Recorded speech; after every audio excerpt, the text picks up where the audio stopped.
I am joined by Robert Griffin III, James White, Field Yates Meanakeims. All right, so first play we're going to look at 2nd and 2, one of the Patriots' first offensive plays. What's going on, everyone? Mike Kadlick here. Taylor Kyle's there, back with another episode of the Patriots Daily Podcast, powered by PrizePicks, and today powered by some more draft fits for the Patriots. We're going to dive into round 2 and round 3 today. We are also going to hit on a little bit of Patriots news off the top. I know Taylor and Alex did their scouting combine preview yesterday, so if you haven't, make sure you check that out. And today we're going to dive some more into some prospects. And then, like I said, next week, we'll probably hit the day 3 guys. And tomorrow we'll have something exciting for you too. But for now, we're going to do the draft, but we're also going to hit on some Patriots news that came down today, Taylor. And that is that the Patriots have offered 2 more exclusive rights free agents. They've tendered both of them. It is 2 offensive linemen, one in center, Ben Brown, and the other one in tackle, DeMontre Jacobs. We talked about both of these guys when we did our roster audits. Both pre and post, I believe, Mike Vrabel coming on.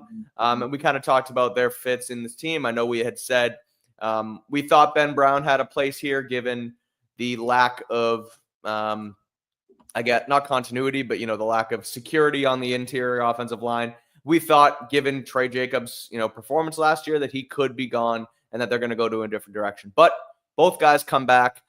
At least to start the Mike Vrabel era. So your thoughts on the Patriots bringing both of those guys back before free agency kicks off? Yeah, so I actually thought that Alex Austin would be kind of the priority of that group of restricted free agents or kind of funky free agents.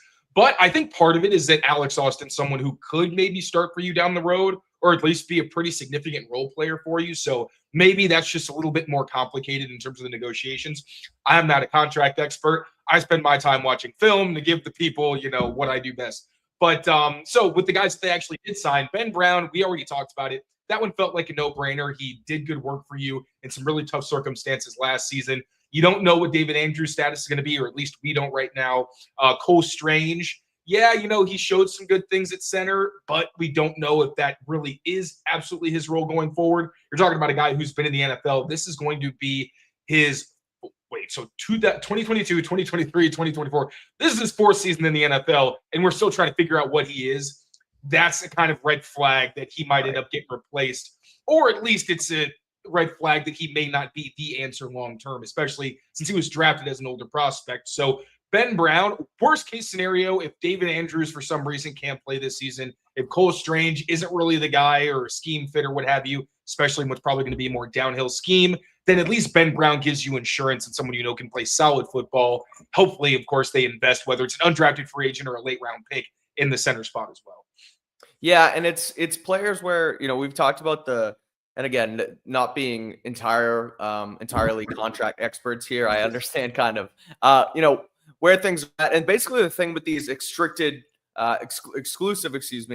rights free agents is that you only need to offer them league minimum on the tender, and they're essentially required to come back to you. So it's basically on, if you want to pay these guys an X amount of money here, they're going to have to come back to you. And so I look at it and it's like, it's not a huge investment. Now, the salary cap numbers did come out yesterday. They are massive, and the Patriots continue to have, that massive close to 130 now $1 million to spend this offseason. And so, look, I understand people, and I see in the chat upset that Trey Jacobs is back.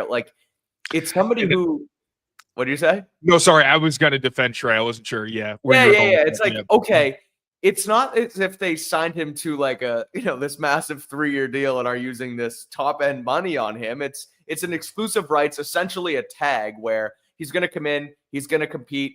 Maybe he gets a little bit better over the offseason and can kind of handle himself a little bit better as the offseason goes on. But at the end of the day, he's a depth piece who's probably going to get cut depending on who you bring in. So, you need players, you need camp bodies, you need warm bodies, and Trey Jacobs can be one of them. So I like the Ben Brown piece better than this, but I'm not necessarily completely thrown off on the fact that they brought Trey Jacobs back. Yeah, that's why I kind of wanted to save him for second, because what Trey Jacobs is a depth piece. Unfortunately, last season, he was a depth piece who also was young, coming into a system that was very heavy on sound technique And as much as I know he liked it and embraced it, it wasn't easy. We saw with the young players, not many of them were able to quickly adapt to the one strike system because it's so vastly different from what a lot of guys do, especially if you're not playing a ton. You're probably going to rely on a two-hand strike because it's what you know and what you're comfortable with, even if you're drilling something else somewhere else. So he was put in a very difficult spot. I can't stress that enough. Do I think he should even be the top, backup swing tackle? Probably not. I think Vidarian Lowe, of course, is a better player. But at the same time, maybe he takes to Marone's coaching better. Maybe he can add some explosiveness. As an athlete, I don't know how much more improvement there is, and that's why I think he's going to be a career backup. But at the very worst, he's a camp body. It's not that bad. And also, he's one of my favorite guys in the locker room. Really, really nice guys. So, I'm a little biased there. But really, he's a camp body. He gives you a little bit more depth.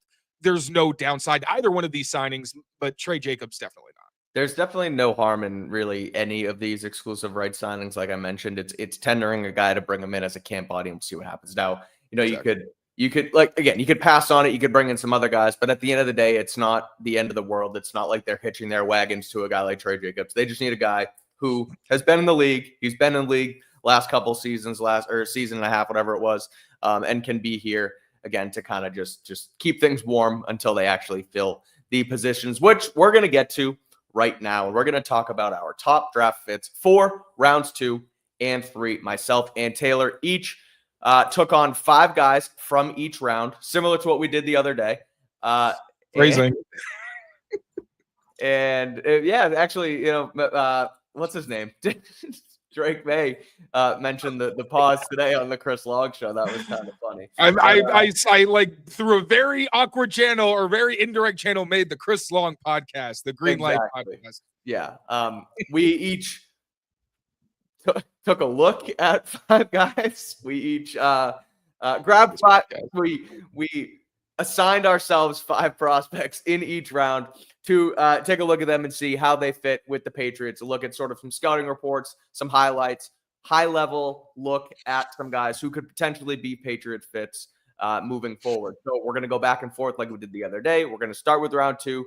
Taylor's going to go first, and we're going to go, again, 5 guys each and talk about which ones we like the most. So, Taylor, your top again, we're not going to rank them like we did the other day either, but who's one of your top 5 guys? Let's start it for the second round for the Patriots.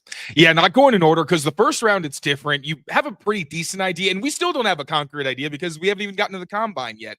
But you have some idea of what the first round could look like, who's going to be early on, who's in the middle, and who's late. So it's easier to rank. Here, we don't even know if these guys are actually going to be in the round that we're projecting them for. So leaving it a little more fluid there. My first guy is Nick Scorton. Edge defender, really defensive lineman, period, out of Texas A&M. 6'4", 280 pounds. This dude is a freak of nature. Like, he's in that category for me of Mykel Williams, where he's a big guy, but he carries it very well. Honestly, I think he carries it even better than Mykel Williams. I don't know if he's quite as good of a mover. I think Williams is a little bit better in that regard, but still really impressive player. So background and all this background information, at least for my players, is from Bleacher Report. They do a great job with their research. They're always my go-to. Want to make sure they get their credit there. But he's 20 years old. Again, like this is a guy who's 280 pounds and can effectively use a spin move. Like it's his go-to. Will Campbell on Brandon Thorne's Trench Warfare podcast mentioned how when he went against all the guys at Texas A&M, they all love the spin move, and he can execute it at a very high level, which is not normal for a 280-pounder. I think he also carried like 285, 290 at points, and also put on weight because he was a transfer from Purdue in when was that at the head of the 2024 season. Originally, he was a 4-star recruit, so he's a really good athlete. Led the Big Ten in sacks in 2023, and he was second team all Big Ten in 2023 as well. He had an undisclosed injury that season as well and missed 1 game, but I'm not sure if there was anything in 2024 that sidelined him. In terms of strengths, again, size, athleticism, and quickness are very surprising for a guy of his size, and they could actually improve if whoever drafts him decides, you know what, we want you to shed a little bit more weight so you can maybe get a little bit more explosive. Physicality and arm length versus the run, also really good at reading blocking schemes. So like Mykel Williams, he's an early down starter, but I also think he has more every down versatility early on than a Williams. He also has, again, really good inside spin move. Now what worries you? The burst, which also affects his speed to power. You can see him use his length and his size to condense the pocket, but it's not quite as explosive as it could be. Maybe if he shed some weight and was, I feel kind of mean saying that, but it's football. But take it off, fatty. Your words, not mine. But if he can get a little bit more bursty, I think that'd be huge for him. Also needs to get better with leverage. That's a big defensive line coach sort of thing. I think that'll improve if he were to be drafted by New England. Also, his hip sync as a run defender to redirect could be a little bit better. And his bend in general just isn't very good. He's not the kind of guy that he can flatten really. Like once you beat the offensive tackle, the elite guys can completely flatten themselves to get down the line and reach the quarterback. Other guys who don't have that same bend end up getting pushed around the pocket. So really what they're doing is trying to maybe force the quarterback to step up because of that. But he's not the kind of guy that can bend. Like you need to push the pocket so the quarterback has nowhere to go. That will help him if there's nowhere to step up. Team fit, I've got him as a rotational right defensive end early on. Again, I think he can be good against the run, but if you have better pass rushing options in obvious pass situations, I think maybe you go to them if you're not quite comfortable with him as one of those top guys. And the comp I have for him, I've used Trey Flowers with Mykal Williams, but it's similar. I think he's a juiced up Trey Flowers, much better as a mover. And again, he's a guy that could get even smaller, so the Trey Flowers comp might even be great. But if he is going to be like a 280 pounder, just a guy who carries it very well as a pass rush and run threat, he just has some things in his game that need to improve and may need to change his body type at the next level. All right, I like it. And I am going to stick actually with the edge position here. And I'm going to start off with James Pierce out of Tennessee, who some may consider a first rounder. He's actually somebody who entered this season as a favorite to be among like the top picks in the draft. He's 21. Yeah, he's 21 years old. He's a freak. He's 6'5", 242, so a little bit on the smaller side weight-wise, which we'll get to. But he was first team All-SEC in 2023 and 2024, and notched 9.5 sacks 2 years ago and 7.5 sacks this season. Now some strengths, he pops right off the ball. He accelerates right off the line of scrimmage. Like you said, he's a freak in that regard. He also has long arms, 6'4", like I said, so that, you know, he has that longer build, which allows him to really like get in the grill of the tackles almost immediately. And he's a plus athlete. He's an elite high-end athlete who can get things done on the outside.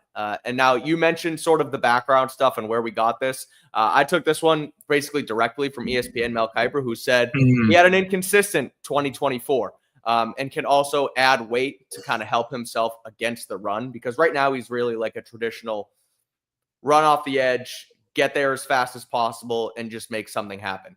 The effort's there. He just isn't big enough, like you said. Exactly. And so there's also, want to mention, apparently some off-field issues with Pierce. I've read this in a couple different places. I'm not exactly sure, how valid these are. And so it's just something to watch as we inch closer, keeping things at a 30,000-foot level. But as far as a fit and what this guy could be, I wrote it as someone who slides in early as a rotational edge player. And after adding some size and also taking on some wisdom from other defensive lineman on the team, but also a guy in Mike Vrabel who's played that sort of position, and Terrell Williams, who has coached that position in the league for quite some time, could potentially turn himself to, closer to an every down player.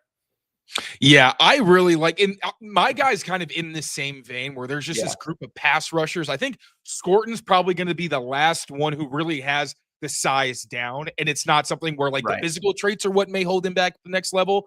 Why I wouldn't mind the Patriots trading back into the first round if either one of these guys fell, because even though Pierce is smaller, if he can get up to like 250, mid 250s, that's where I think, okay, worst case scenario, you use him like a Joshua Uche where you try to have him slant, because like I don't think there's any issue with him in defending the run mentality wise. Like he reads things out pretty well, could be better from what I've seen, and he wants to, and he'll take on blocks. It's just that like, again, like with the guy that I'm going to mention, size and putting on strength will be the concern. So as a trade up candidate, or if these guys are in your lap at 38, you're sprinting to the podium because they're all beasts. For sure. All right. Number 2, Taylor, who you got for round 2? Number 2, round 2. Yep. So I've got someone that a lot of listeners of the pod will be familiar with, and that is Boston College edge defender Donovan Ezeraku, the 6'2", 247-pound edge defender. So once again, this is a pass rush specialist. That's what he's going to be in the NFL, particularly early on. If he can get bigger and stronger, and I feel like a jerk saying that because I saw this guy up close at the Senior Bowl, rocked up. Like his arms don't make sense. He's like he's already a pretty like relatively tall guy. He's 6'1", not relative to NFL athletes, but his arms are like below his knees. He is a freak, and he's very, very strong. Like you can see, it's not that he's a small person. It's just at the NFL level, you need to add some more size. So probably could get up to like 250, maybe in the like mid 250s-ish range, similar to Pierce, just so we can hold up better. Because I'm not going to lie, I didn't love his effort against the run. I thought it was fine, but I also think being stronger might give him more confidence. But for background information, no major injuries. That's huge. He's 21 years old, a 3-star recruit in the 2021 class. He was the ACC Defensive Player of the Year and first team All-ACC in 2024, second team All-ACC in 2022. So going through my strengths, burst, length, and bend to threaten the corner. Those are really, that's the package. Like, that's what you want for the really freaky guys, where I watched him against Missouri just to get a feel for how consistent he was.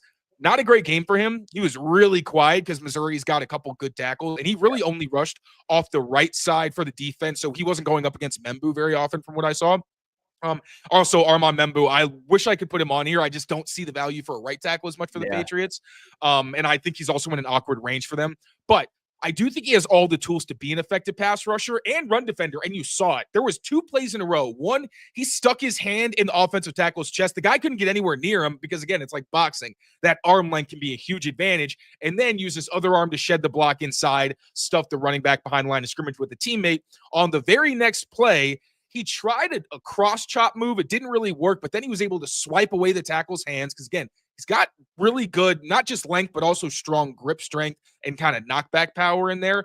Was able to clear the hands and then bend around the edge. Like, that's what you want to see from him more consistently. Effort in the run game, again, is there. Even if I think it could be a little bit better on a consistency basis, motor overall is good.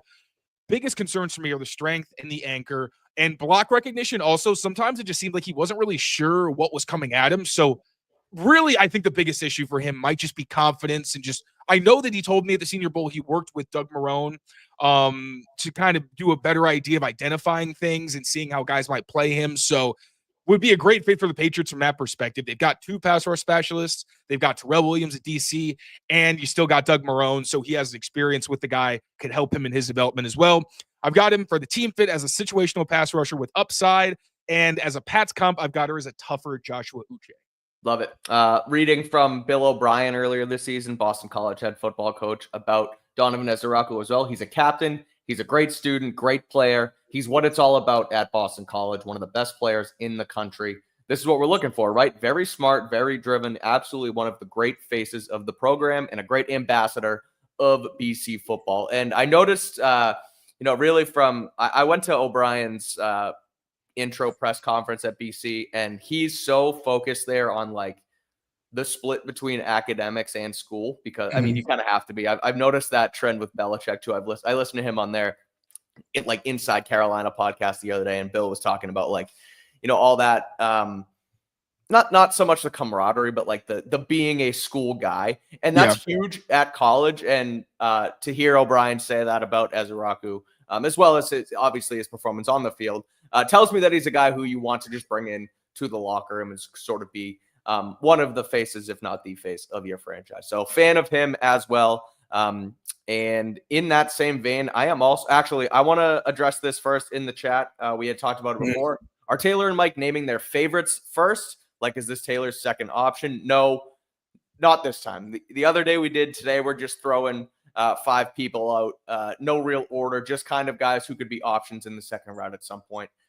Either at the front end, or somebody who they could potentially trade back into as well. So that's Donovan Ezeraku. Staying on the defensive line once again, and I am going with edge rusher Shamar Stewart. He is from Texas A&M. He was actually a first rounder in Daniel Jeremiah's last mock draft, going at number 27 to the Baltimore Ravens. So somebody who could sort of be a fringe guy, someone they could potentially trade up for, or somebody who could fall in their laps at the beginning of that second round at that pick number 38 spot. He's 6'6", 290. So he's a massive player for a defensive. Big dudes down there, man. It's a big Seriously, it is different. It is different down there for sure. 21 years old. He was a third team all SEC player in 2024. And the strength that I see right away is inside out versatility. He plays anywhere along the defensive line, all the way on the outside, all the way head up into the center.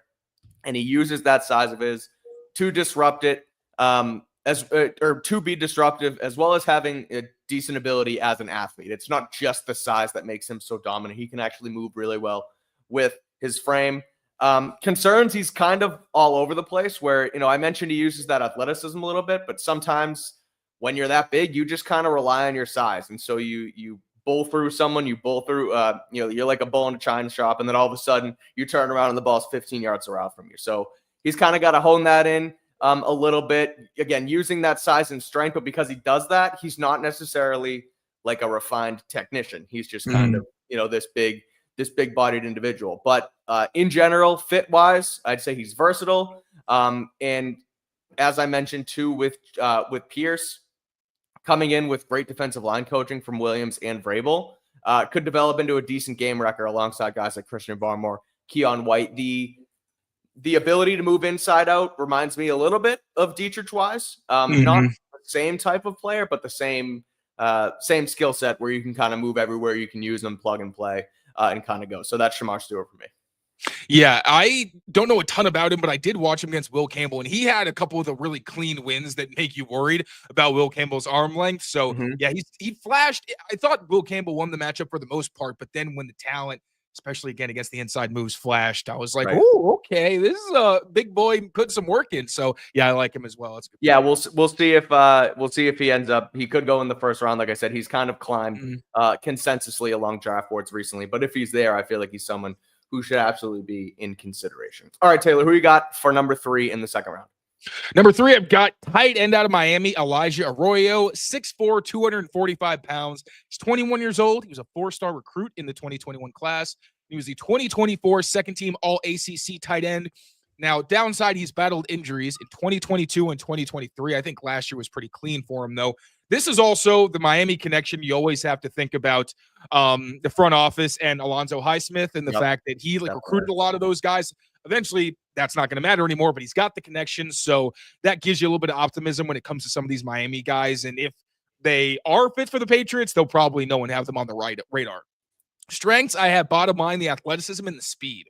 There's not a lot of guys who are both fast and fluid in this tight end class, and also not guys who are good route runners. That's the other big thing for me is he uses his physical talent and is very good at manipulating guys in the stem, kind of attacking their blind spots. And also, he's got some really nice shake at the top of routes. Like you saw it at the Senior Bowl. It was loud. Once they're not allowed to really press in the Senior Bowl, which is tough, and you got to take that into consideration.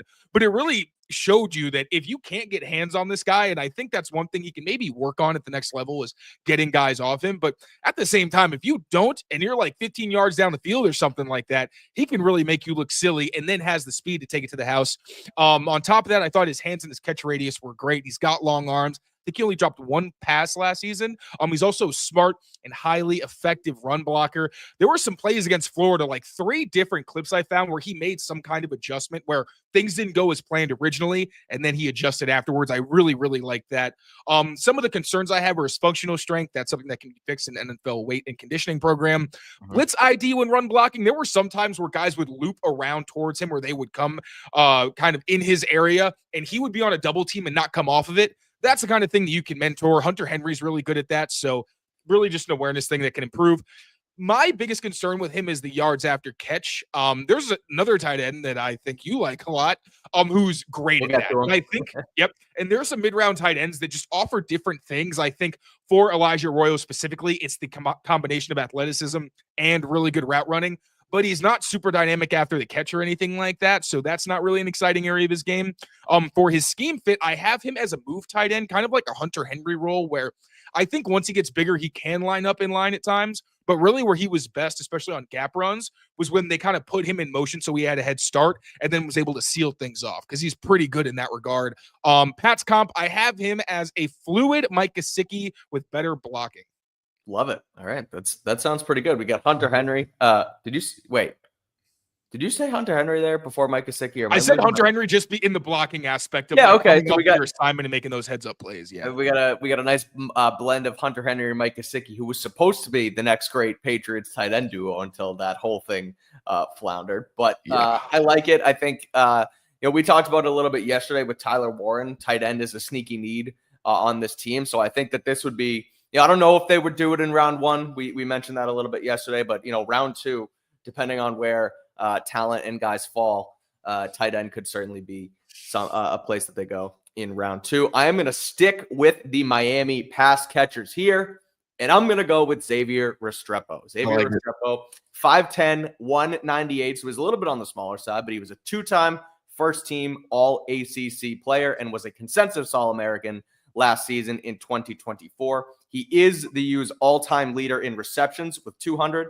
receiving yards with 2,844, and touchdowns with 21. So yeah, that tells you that he's one of the best players to ever go through school, but it also means that he's been there for a while, right? I mean, he's kind of stuck around. I think he played 4 full seasons there.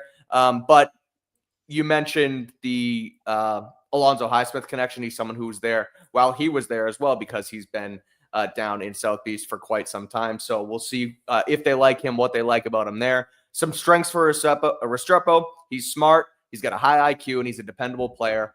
I continue to gravitate towards these high IQ guys, especially in an offense like Josh McDaniels. He's someone who, as Drake May would say, can make you miss in a phone booth. He's a great route runner and uses tempo changes, as one report said, that leaves defenders flat-footed in man coverage. And he's also great at reading zone coverage, which if you listen to Julian Edelman's podcast, I forget exactly what show he mentioned it on, but he was asked what the top skill you need in Josh McDaniels' offenses. And he said to be able to read and understand zone coverage and know what safeties are doing at any given time. And so this is something that Restrepo has shown a great ability to do during his time in Miami. Concerns is the size that impacts his catch radius. He's not going to go up and get the football. And I wrote this for a couple guys because I have another wide receiver in round 3, but it's the same thing. I look at a guy like Brandon Cooks is the one that everyone kind of goes to, where he's small, he's short, and everyone says he had alligator arms. And I don't know if it's alligator arms. I just think I don't think it's due to lack of trying. I just think these guys are smaller, and it inhibits their ability to go make outstanding plays with their arms out there, even like Wes Welker in the Super Bowl. Don't know if that was alligator arms, don't know if that was a drop. It's just, you don't have the ability to have that massive catch radius. And the other thing is just wait and see the 40 time before we get to, determine if that quickness is truly going to translate at the NFL level. But if it does, and depending on what their plan is with Pop Douglas, I could see him turn into that next mold of the next great Josh McDaniels slot receiver, who also has the ability to kind of move all around the formation, which all of these guys do, and Restrepo had done at Miami as well. Yeah, and he looked really good at the Senior Bowl. He was one of the standouts for me. Looks just like that Patriots slot receiver mold where he's so good at creating separation, so little wasted movement. Also just frenetic player in terms of he's always doing something, whether it's looking for blocks, whether it is blocking and just making sure that he's got it secure. His effort to me stood out. Just again, I felt like he was consistently active. So great pick. He's somebody that in the second round, I wouldn't really mind if the Patriots, if they were like, you know what, if my ideal situation is them maybe getting another second round pick and addressing the trenches on both sides of the ball, and then that third pick is some kind of weapon for Drake May. If you like Xavier Restrepo, I would take him all day because he's literally the same size as Julian Edelman. So. Exactly. So could be an interesting fit there. All right, Taylor, number 4. Who's your number 4 guy in the second round for the Patriots? Number 4 for me, I've got Trey Harris, wide receiver out of Ole Miss, 6'3", 210 pounds. Background, he's 22 years old, so he's like the oldest prospect for me on this list. He was a 2-star recruit in 2022. A lot of that is due to, I think, his lack of explosiveness. We'll get to that later. He was a 2023 Biletnikoff Award watch list member, and 2022 he was the All-Conference USA First Team 2022 Biletnikoff Award semifinalist. Now, strengths are his size and frame. He's a legit X receiver in terms of his body type, although I think he's probably best as a Z receiver where you put him in motion, give him some advantageous releases, and kind of let him cook there. Body control and catch radius. I think of him as an A.J. Brown light a little bit, and it's light because he isn't quite as – actually, he might be around as big, but he doesn't have the same explosiveness where A.J. Brown can, make it a house call on any given play. He doesn't have that, but when it comes to being a route salesman, this guy's really good. He ran a rudimentary route tree at Ole Miss. It's so frustrating watching them because it's literally go, hitch, slant. They don't run anything else, but he actually was able to maximize a very limited route tree by attacking leverage, getting into guys' blind spots, and manipulating defenders to make it easier for him to create that separation. Also, the fact he can line up everywhere, and I like him after the catch. I think he gets in the yak mode quickly. I like the angles he takes when he gets the ball, because if a defender is covering him on the outside with inside leverage, he's going to spin outside. If it's outside leverage, he's going to spin inside. So I like the awareness there. He's got a stiff arm. He fights for extra yards. And that's A.J. Brown. He's a three-level threat, although I think for Harris, most of his downfield wins would be in contested catch situations.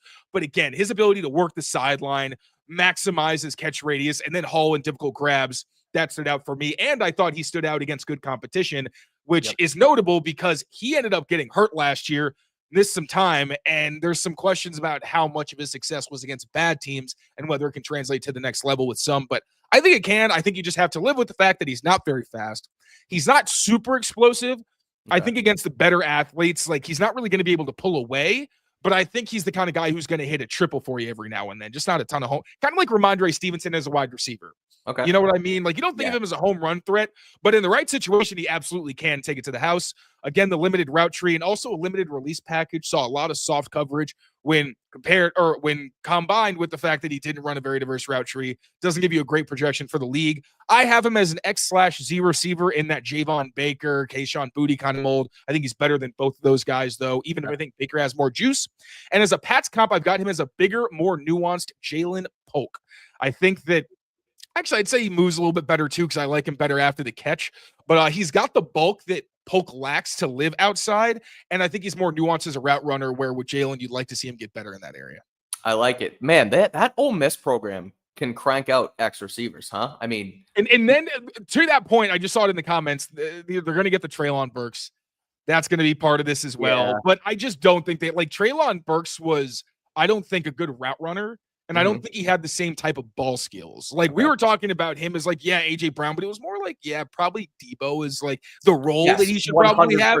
Yeah. Because it's hard to be A.J. Brown. He's living on the line of scrimmage, just embarrassing people. Like, I don't think that's what Trey Harris is. I think he needs more help. That's why I think he's more of a Z type.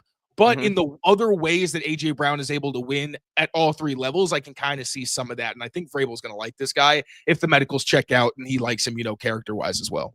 Yeah, it's no LSU, obviously, or more recently Ohio State. But you look at Eli Moore, DK Metcalf, AJ Brown, now Trey Harris. Like, they've kind of pumped some guys out of that Ole Miss system. And Trey Harris, like you said, seems like the next one. Moving on, unfortunately, I'm bucking the trend here. We just did 3 pass catchers in a row. Unfortunately, I'm going back to the defensive side of the football with Ohio State's Jack. This makes a lot of sense. Makes a lot of sense. I don't know necessarily. It could make sense at 38, depending on what they do in round 1 and depending. I use this caveat a lot here, but it's going to depend on free agency and what happens in round 1 before we get to round 2. But Jack Sawyer is a player who, as you said, makes a ton of sense in the world. Ohio State alumni, just like Mike Vrabel, 6'5", 260, 22 years old. 2-time second team All Big Ten, and was, of course, a national champion in 2024. He was a leader on that Buckeyes defense all playoffs long. He was incredible throughout the stretch. If you don't know who I'm talking about, if you remember the scoop and score against Quinn Ewers in the semifinals game, Ohio State versus Texas, not that put him on the map, but that really had people screaming, oh my God, this Jack Sawyer guy is absolutely incredible. And so strengths, like I mentioned, he is a leader. He was the leader of that team. And I said it about Will Campbell too. He's someone who comes in as a rookie and immediately just has like a captain level presence on one side of the football.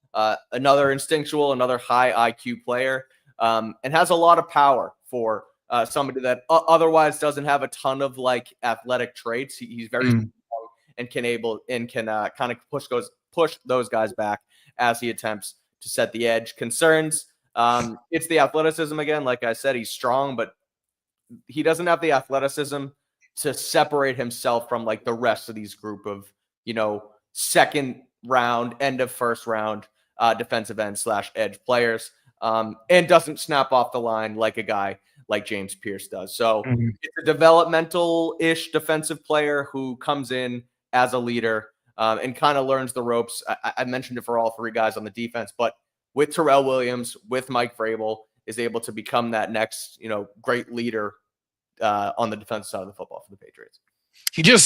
He's a football player, period. Yeah. That's just, anytime I've seen him, I'm like, I don't love the physical tools, to be honest, but he knows what to do and how to maximize them. And then there's that attitude and the awareness where he seems like the kind of guy who, if he makes a Super Bowl, is going to end up making one of those plays that is just constantly on the highlight reel. So, I mean, also the Ohio State connection, played the same position as Mike Vrabel, like, no duh. Yeah, I like this pick a lot. It just, it makes a lot of sense. There's a lot of similarities there. And as someone who, we keep talking about Ohio State, but it feels like, it's basically Mike Vrabel 25 years later coming out of Columbus out there. All right, we got 2 more each here on the second round before we move to a break and get into the third round. So, Taylor, who is your final prospect that the Patriots could potentially look at in round 2? I've got left tackle Ariante Ursary out of Minnesota, 6'6", 330 pounds, was on Bruce Feldman's freaks list. And you know why when you put on the tape.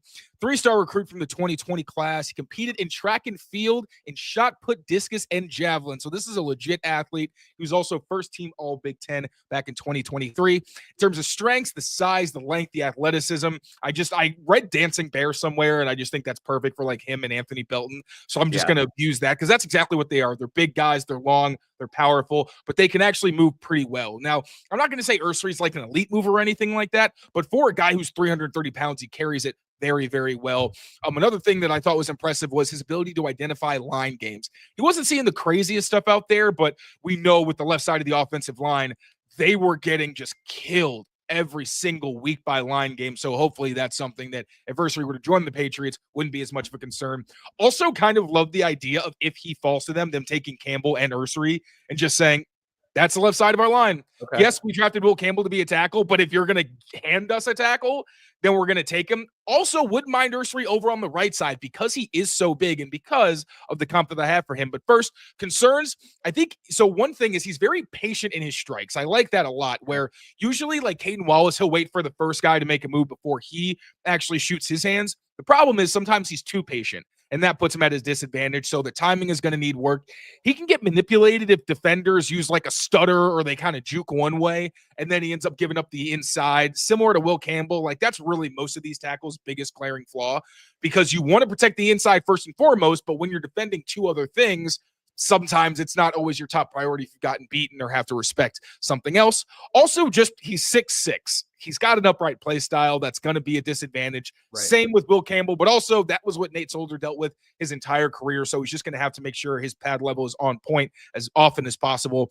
Team fit, I think he's a franchise left or right tackle. Pat's comp, I've got him as a more nimble Marcus Cannon, who is also a massive guy. He was a good athlete as well. Obviously was the best right tackle the Patriots have had, not named Sebastian Vollmer, in this decade. No arm length concerns with Ursary, right? There haven't been any arm length. No, he's got really, really good size. I think, perfect. And I mean, I think he may be someone who you trade into the back of the first round for, just to make sure you can get him. Yeah. But I don't know if he's necessarily a first round talent. Like, he's somebody that I tried to do a deeper dive on for a better idea because I like him so much and because I think he would be such a good fit, especially in their scheme where there's a lot of like wide zone that way and gap scheme overall. Those are the areas where I thought he did really well and I could see it translating. In pass protection, I don't know. I think it's going to take a while for him to maximize his tools for sure, but they're there. And I think as long as you can make sure that he is using his length to the best of his ability, I think it's going to allow him to compete against not those like top guys necessarily, but most people. And that's why you're choosing them, more second round, late first range. Love it. All right. We're wrapping up our second round here with a defender, a cornerback. His name is Maxwell Harrison from Kentucky. Smaller player, 5'11", 180, but he did reach the height threshold that we talked about for Vrabel's, cornerback, not necessarily requirements, but, that sort of number that we talked about when we spoke about Marcus Jones. A 2-time second-team All-SEC player for the Wildcats, who has taken in 6 career interceptions, including 5 in 2023. According to Field Yates, he was the best man-to-man quarter at the Senior Bowl. Now, I don't know how much you saw of him. I wasn't really watching them, to be honest. I'm not even going to front. Perfect. No, you're good. That's why I wanted to give you the opportunity if you saw it, but if not, glad to be honest. But he's a sticky corner with a great change of direction. That small kind of size allows him to move really quickly in that regard.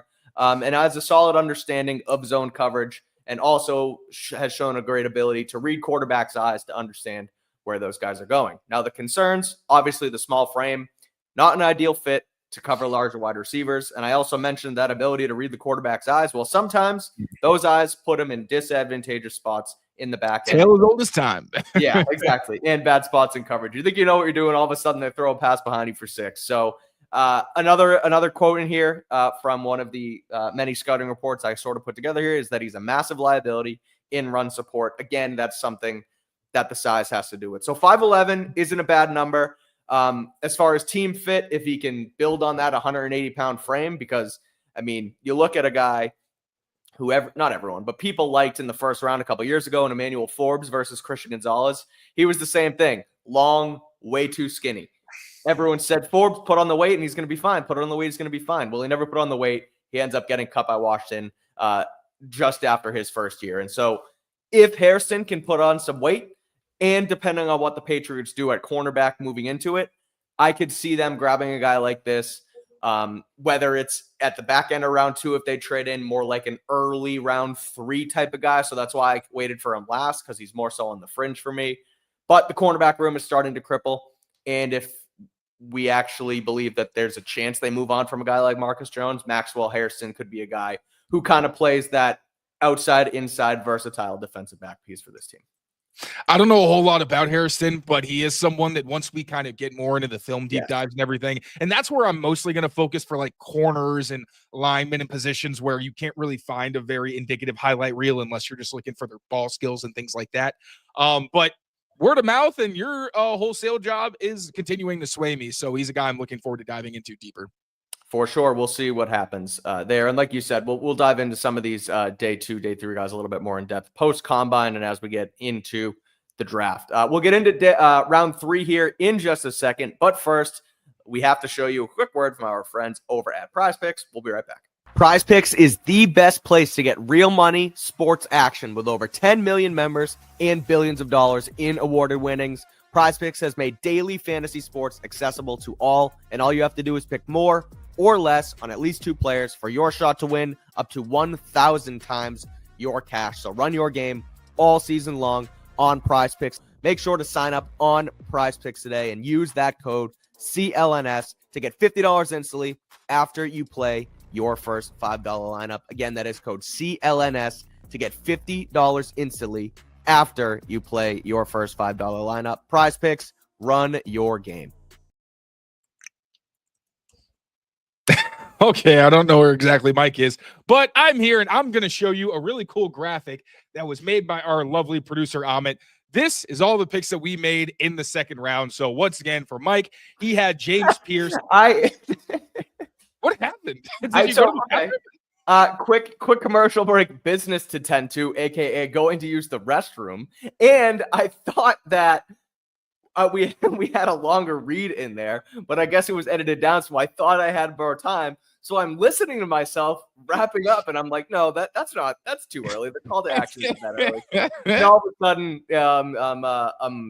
yeah. But here we are again. Sorry for that. I appreciate you taking the reins. If you want to continue, Taylor, here's our round 2 graphics for both me and you. I mean, yeah, no. So for Mike, it's James Pierce, Shamar Stewart, Xavier Restrepo, Jack Sawyer, and Maxwell Hairston. Very heavy on the defensive side of the ball. Very heavy on the defensive line. For me, Nick Scorton, Donovan Ezeraku, Trey Harris, Elijah Arroyo, and Ariante Ursary. I, too, would like to help the trenches. If Ariante Ursary falls, I think it's going to be very hard to say no to him as a team that needs as many good offensive linemen as possible. Also a big Trey Harris fan, but there's a few other names I think you could slot in to that wide receiver spot, like Jaden Higgins, Jack Besh. Like, there's a lot of good round 2, late first round receivers. So really just kind of pick your flavor at that point. I like Trey Harris as long as his injury and medicals check out. Yep, for sure. That was so funny. Okay, we'll get into round 3 here. Those are our round 2 and round 3 guys again. Prize Picks didn't give me a chance to fully, or I guess I didn't give myself a chance to fully promote our friends over at Prize Picks. But tonight, the NBA is back. Celtics are back. And the NHL's Four Nations Face-Off Final versus between Team USA and Team Canada is tonight as well. And the PrizePicks app has plays, squares, lineups for all the NBA games as well as the Four Nations face-off. So if you're going to tune into that, you might as well hop on PrizePicks with us and make a lineup. So head over there, use that code CLNS. You get $50 instantly after you play your first $5 lineup. All right. Go into round 3, Taylor. We'll keep it a little bit quicker than we did before, not to rush us out of here. But the reason I'm prefacing it that for the audience is because it's round 3. We're getting into it. High level look at these guys to kind of give us a quick glimpse into who the Patriots could potentially take. So who is one of your top guys the Patriots could select with their final top 100 pick in the 2025 NFL draft? So my guy's Anthony Belton. You've heard me talk about him a ton. It's because I really liked what I saw from him at the Senior Bowl. The draft tape definitely leaves some things to be desired, but again, I thought that over that weekend in Mobile, he kind of showed that he has made some progress. Would like to see that continue. He was unranked out of the 2019 class, enrolled at Georgia Military Academy, where he spent 2 seasons before transferring to NC State as a 3-star recruit. So he really upped his stock. He was a 3-year starter at left tackle for NC State, so a true left tackle. Although I could see him switching over to right because similar to Ursery, he's a really big, burly guy who does move well for an offensive tackle. Might not move quite well enough for an NFL left tackle. He was ejected against Clemson during the 2024 season and subsequently taken out of the starting lineup the following week, although he did play. So there may be some, not issues, but maybe some questions there. So the interview could be big for him. As a team fit, I've got him as a potential like swing or spot starting right or left tackle. I think maybe he could be a starter, but I think that may be a little too much because I got to go based on what I hear. I can watch a guy, but like I'm in media for a reason. I have a background in scouting, but I did not choose it as a profession. So, a lot of people doing it better than me. I've got him as a Pats comp, Trent Brown light, another like really big guy who moves well. And just the way that they play is very similar, where there's just the fearlessness of, I know what my skill set is. Now you have to beat me in the way that I know you're going to beat me. So he's a guy I really, really like, potentially maybe like 3rd round. If he slips to day 3, like I'm sprinting to the podium, but I don't think that happens. He was at the Senior Bowl. Is that right? Yeah, he was at the Senior Bowl. That's where I really fell in love with him. Yeah. Okay. Awesome. Again, as a run blocker, like, geez Louise, he's a monster. And I'm all for taking continued dart throws at the offensive line in these later rounds. They didn't really do it last year. They kind of just went. Well, they did actually. That's not true. They did a little bit with the 2 middle round guys, but it's more so like you can take one in the 1st round, double up in the 3rd, see what happens. And when you do take those dart throws, the other ones become more expendable because ultimately, we talked about it a lot last year with the guy in Layden Robinson. Not that he's expendable, but if it doesn't work out, it's only a 4th round pick, right? Yep. Learn, move on. So I like this pick as well. All right. I've been waiting for this since we started our draft fun. It's Harold Fannin Jr., tight end out of Bowling Green. Somebody who I almost put in round 2. I feel like he over the combine and through pro days and things like that could really develop into if not the 3rd, the 2nd tight end in this class behind Tyler Warren. Like he is someone who continues to climb boards. He is my guy so far in this class. Everyone uses the my guys and these, you see everyone's like, well, Abdul Carter's my guy. Travis Hunter's my guy. Well, those guys are everybody's guys, but Harold Fannin Jr. is my guy. I told you the story. I fell in love with him after I bet a Bowling Green game earlier this year. He's just 20 years old. He's a 2-time All-MAC first-team player in 23 and 24. He was the MAC MVP in 2024. He was the MAC Offensive Player of the Year in 2024. He was a consensus All-American. And last season, he broke the NCAA record for most yards in a season by a tight end with 1,555 and most receptions in a season by a tight end with 117. He's explosive. He's an all-world athlete for the tight end position. He's got sticky hands. He only has 2 drops in 117 career targets. 177, career targets. A big player. Sees space, gets there, understands the game. He's a freak. He's a freak. You tweeted some film clips of him today. So if anyone hasn't seen him, go check out my guy, Harold Fannin.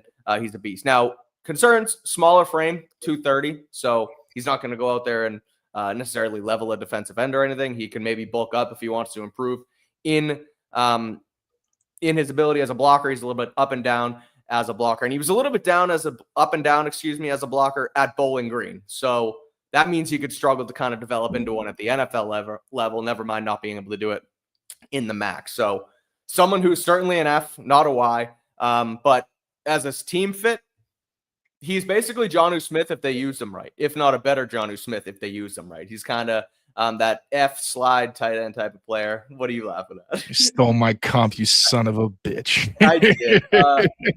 We were texting about him today, and Taylor said it. I was like, well, he I don't know if he's better yet, but he has that same skill set where he's, an F+ player who can kind of do everything on the field. So I love him. I think if they took him in the third round, it would be a slam dunk pick. Yeah, I think he's the best yak tight end in this class, and I think he's the most dynamic, and that's really what puts him over the edge for me. I feel like he can be a seam threat. He's got really good ball skills, and I think that like the Jonnu comp, where I kind of thought of that was like he is kind of a jack of all trades where you can't really just put him at one spot. Versus like what I said with a Michael Williams or Jalen Walker, even a little bit, you kind of got to protect him. But like some guys, you can just move them around because they can. Some guys you have to because they're just not built to be at one spot on every single play. So if you get a Josh McDaniels who will use him like in the backfield, and I think that the thing that frustrated me with Jonnu was one, like the yak wasn't super consistent, like because he is stiff. And I think Harold Fanning is stiff in a similar way where they can still make guys miss. And in short areas, they make these subtle movements to like maximize yards after catch or break contact, but they're not super like fluid or anything like that. And I think that Fanning has way better ball skills. Like with Jonnu, he double caught everything. Oh my there are a lot God, of things in his game that I insufferable. And he wasn't like a legit downfield guy because he was so inconsistent. Like he'd catch it and then he'd bobble it and then whatever. I don't think you get that with Fanning. So for me, in that Jonnu role, I think he could be fantastic. I think he's a little better after the catch as well. So yeah, I'm a big fan of Harold Fanning Jr. I think with a good combine, maybe he either adds or drops weight to kind of sway guys in one direction of what position he is, because he's a power slot. Maybe you use him as like a fullback type if you want like a use check with like serious just maybe Hernandezian, like line him up wherever. Not quite the same because Hernandez was so bigger. But yeah, big Harold Fanning fan as well. I like the Hernandez comp too, because Aaron Hernandez is essentially a better Jonnu Smith with better hands. He said a little He's bit like bigger. the Joker. He's the Joker tight end. Exactly. Oh God, what could have been? All right. Anyway, enough Aaron Hernandez talk for this episode of Patriots Daily. Let's move on to Taylor's number 2 player in the third round for the Patriots. Yeah, I've got Josiah Stewart, edge defender out of Michigan, 6'1", 248 pounds. As you could probably tell from that profile, he is a designated pass rusher, but he's very good. This is where, like, after the top of the second round, you start getting a lot of undersized pass rushers at the edge position. But he's, I think, the best of that crop. Really productive guy. He looked good in college, looked good at the Senior Bowl as well, which is where he really caught my eye, was able to beat some offensive tackles. I thought had good days. He was a 3-star recruit 2021. Injuries, he had an undisclosed injury. He missed one game last season. Transferred from Coastal Carolina in 2023, was second team All Big Ten in 2024, honorable mention in 2023. And I think his team fit is as a situational pass rusher. I don't know how much upside he has exactly, because he's like, he can get swallowed up by bigger tackles. If he goes up against a nuanced guy with size and athleticism, like the best, I don't think he's going to do a whole lot for you. You're going to have to move him around and try to find creative ways, which is why I think he's more in the day 3 range.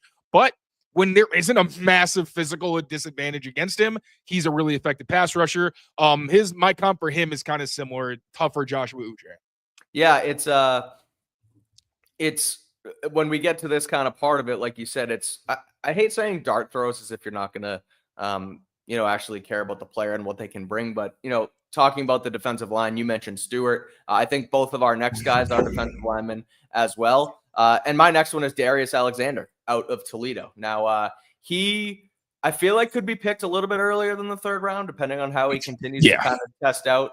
He might, move himself up into a second round pick here eventually. But from the research I saw, it felt like more of a definitely a top 100 player, but could slide into the third round. So Patriots could get their hands on him there. He's 6'4", 310, logs 9 career sacks, and was also 6th in the country among interior defensive linemen in pressures last season, and was also 12th in run stops. And he logged a pick 6 in Toledo's bowl game. So he logged himself a nice big man touchdown there to finish off the Rockets season. He's very fluid and quick for somebody who plays at 300 plus pounds. His long arms help his ability to defend the rush and or his pass rushing ability, excuse me. And he's also solid against the run as well. Some concerns. He turns 25 in August, so he's on the older side, the very older side. And this ain't COVID year where like there's a few 24, 23, 25-year-olds, and even 25 was old then. Like he's old. Exactly. So you wonder what they think there. But other concerns, a pretty north-south player. There's not a ton of finesse there just because of, the size of this guy. He's just, a big dude who wreaks havoc up front. And so mention those sort of dart throws in the middle rounds. As far as a fit, I just see him as a depth piece on the defensive line. At a position of need, and maybe you strike lightning in a bottle and he turns into, one of the better defensive line prospects at some point. I think he's going to be a starter. Like, I think you rotate him heavily early on, and then he's someone who grows into like one of your top. I mean, he's older, so I guess that kind of hurts the projection, but I can see him being like a legit contributor in year one, and then next year is one of the guys you see as maybe, 26. Yeah, you could still call that a foundational piece. Yeah. So, yeah, that's my guy, Darius Alexander. We'll see. Again, you mentioned starter. That's why I wanted to preface it with maybe he's not there in the third round. But from some of the stuff I saw, it felt like he could be, again, more of a top 100 than a round 2 guy. So who you got for number 3, Taylor? Yeah, I got another interior guy, Joshua Farmer, Florida State defensive tackle, 6'3", 314 pounds. Also, really quickly to address a question in the chat, Taylor, do you even got a defensive back on your list? No, I do not, good sir. I want the Patriots to get trench players, and I want them to get weapons early on. And, there may be one other guy that I mentioned as well that I'll talk about a little later. But I really like Joshua Farmer and what I saw from him at times at the Senior Bowl. He's an explosive guy. He's a penetrator. He just shot into the backfield at times. Honestly, I'm not going to go through the whole background with the teams and everything. I'm kind of getting sick of it myself. But he was a 3-star recruit in the 2020 class. Injuries. He had an undisclosed injury last season, limited him in one game, had a thumb offseason surgery and missed a bowl game in 2024 spring practices, but nothing else there. Penetrating defensive tackle I like is a situational rusher. I'm not sure just how high his upside is, but if you use him as a penetrator, I think he can also contribute for you on early downs and against the run as well. Love it. All right, I'm going to swing back to another position, another fun position, and that is wide receiver, and I'm going with Isaiah Bond out of Texas. Now, keep talking about small guys. He is another small guy. He's 5'11", 180. Played at Texas for some time. Flip that. He played at Alabama for some time before transitioning to or transferring to Texas. During his time at Alabama, he actually scored on the Gravedigger play in the 2023 Iron Bowl game. Jalen Milroe hit him across the back of the end zone for the win at the very end. Mac Jones, I think, mentioned Gravedigger at one point as well, if anyone's unfamiliar. It's basically like a shot play, Hail Mary type of play where someone runs the back line and ends up with the football in its hands. That was Isaiah Bond, if you guys don't remember him at Texas. Like I said, he also played at Bama. Was a state champion in the 100-meter dash in high school. So we're going to get to that right now because his strengths are speed, burst, and acceleration. He's awesome. He finds space, and he's a great snappy route runner as well. Now, a lot of guys like this, similar to his, wasn't his teammate, but the guy from Texas last year, same build, same type of player, was Xavier Worthy. Small frame, limits the catch radius, can get beat up. He's going to need to show that speed to prove that he's a high-end draftable player. If it doesn't check out, there's not much there because of how small he is. But if the speed comes in hot, much like Xavier Worthy did last year, his fit, potentially a dynamic playmaker for Drake May if you want to take a shot in round 3. I don't know a whole lot about Isaiah Bond, to be honest with you. So this is another one where I'm kind of going to defer to you. But I do know about the concerns and the fact that like Golden and him kind of flipped and that people thought that Bond was going to be the first-round guy and Golden might be more second or like day 2. And then that really was much different by the time the season ended. So going to be curious to see what happens, how the combine goes, and, how their stocks are affected as they get to talk to teams and test. For sure. All right, Taylor, number 4 for you. What do you got? Number 4 for me, I'm going with tight end Gunnar Helm out of Texas. 6'5", 250 pounds. That profile sounds a lot like Hunter Henry, and if that's so, he basically is 2021 Hunter Henry, the version of him that signed to that Josh McDaniels offense. which also is why if they got like Gunnar Helm and Harold Fanning in the third round somehow, I would be very happy with that, because that is a younger, kind of juiced up version of what the Patriots were trying to do with that tight end pairing. But Gunnar Helm, it's the same stuff as Hunter Henry. He's reliable. He's got a great frame. He's got athleticism. Now with Henry, he's had so many injuries in his career. It sapped a lot of his explosiveness and some of his athleticism. But as he's gotten older, he really wins with technique. Now, Helm shows some of that, but really he wins more with just great hands. Again, that huge catch radius. He's a red zone threat. He's a threat over the middle. Has the frame of a true inline blocking tight end. Maybe he can get bigger and stronger and be an even better fit in that role. But I love the idea of him being able to learn under Hunter Henry for a couple years before eventually filling that role, and then growing with Drake May as well and becoming one of his safety blankets. Love it.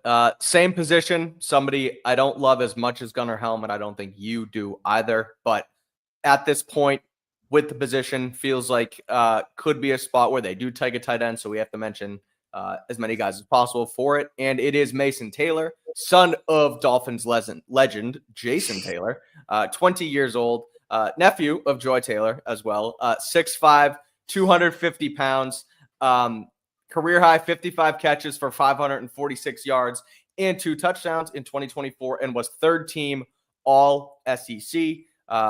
Staying on my sort of run of high IQ players for the Patriots here. He is an high IQ player, and that shows up in some very calculated route running.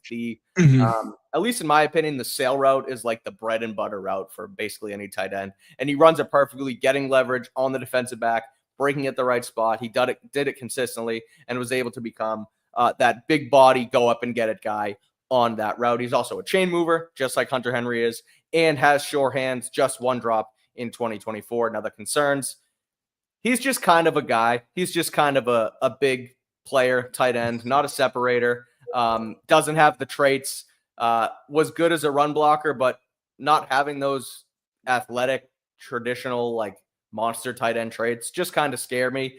That's when you need to worry about being super technical, when you don't have the athleticism. So we'll see what happens there. But Mason Taylor is a guy who could potentially be, if not a third rounder, maybe even a late round pick for the Patriots. Yeah, I didn't like him as much when I just went through his highlights to see where he had his best moments. I think he's got upside because he is athletic, but he's not very elusive after the catch. Like, you see him go down after first contact a lot. Tells me he doesn't have a great lower body strength and contact balance.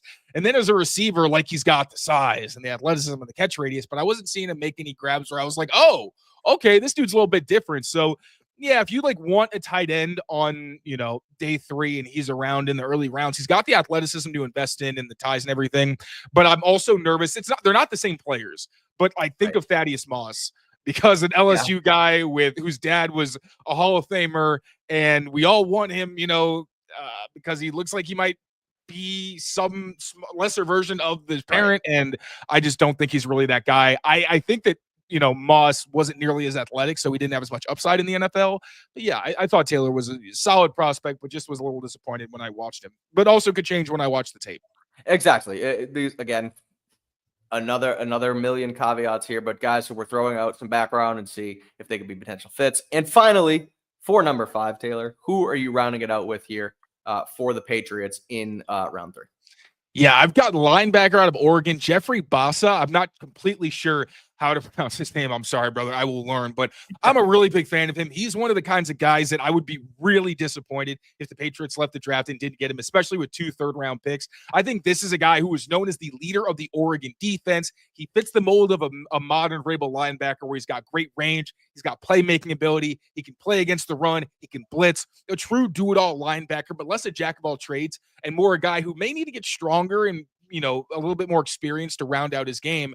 But I really love the profile physically. I think, like we mentioned, that quarterback for the defense, I had him on there when we did that list, and that's another reason why I just really hope they can leave with him, because I think they need to address that second level of the defense, because I don't know about Bentley and Tavai. I also don't know if free agency is the best place to rebuild your linebacker core necessarily. And if you can get a guy like Bassa, where you get like a Nick Bolton or a Zach Bond, and then he can learn under them, I think that would be pretty incredible. Also, would love at some point to pair him with someone who can rush off the edge and be a linebacker, like more of a Mike type. I think that could be pretty awesome. But yeah, I'm a huge fan. And if you're talking about playmakers in the back end of the defense, everyone thinks defensive back, but really all the best defenses in the NFL have game-changing linebackers who are usually standout leaders. I think he could be that for this defense.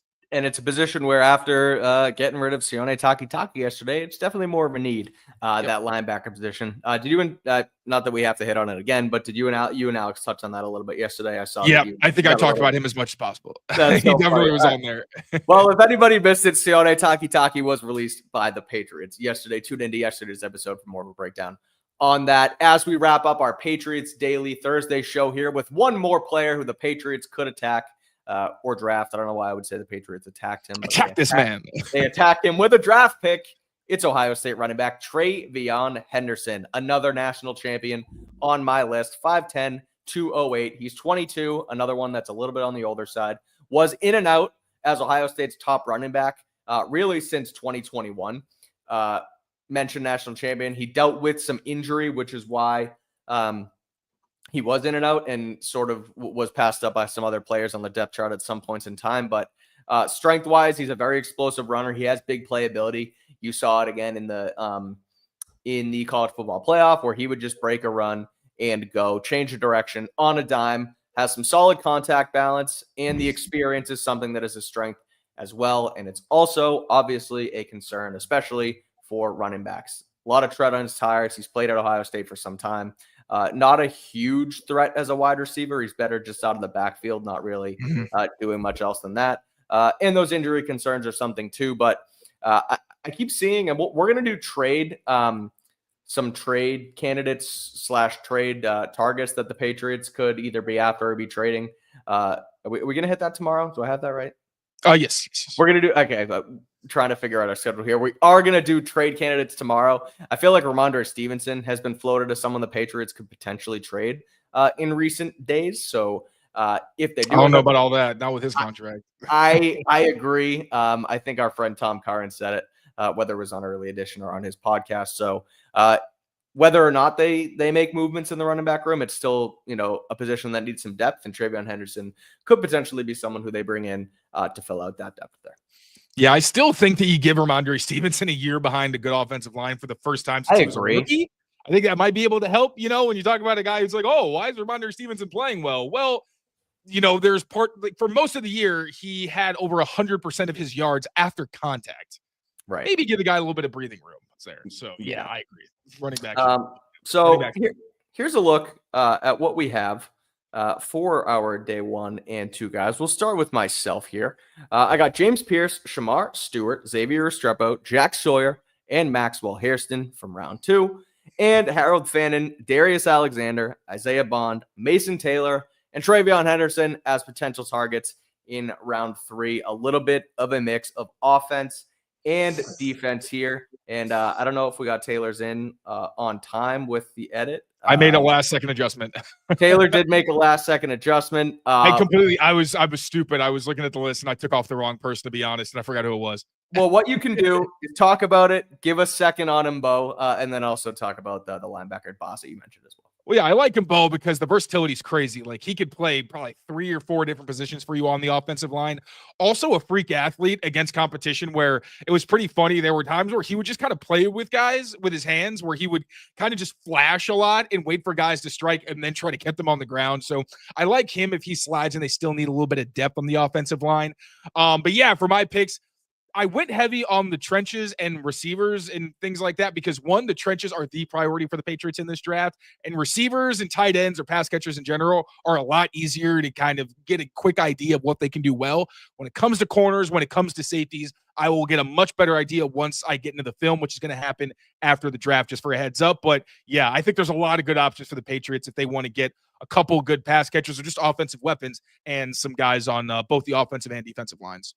Love it. A good bunch of names here in this show. So if you tuned in late, make sure to rewind all the way up to the front and watch it from start to finish. Myself and Taylor each gave 5 guys in rounds 2 and 3 who could be potential draft fits for the Patriots. So what we're going to do tomorrow, it's Thursday. We'll be back for one final episode of the week on Friday. And we're going to look at some final fits here on day 3. We'll look at 5, 6, and 7. Got probably 5 guys from rounds 5, 6, and 7. And then we're going to look at some trade targets as well, because not only is the draft and rookies important, but the veterans who could potentially be on the move and obviously the free agents as well are just as important as the Patriots try and build a contender once again. So we're going to hit on some of those tomorrow afternoon. So we will be back then. Tune in. I don't know if you're laughing at a comment. I'm laughing because I accidentally locked Liz out and she's banging on the door downstairs. On that note, we'll be back on Friday. So everyone, take care of yourselves, take care of each other, and we will see you tomorrow. Peace out, everybody, as I find the outro. Bye.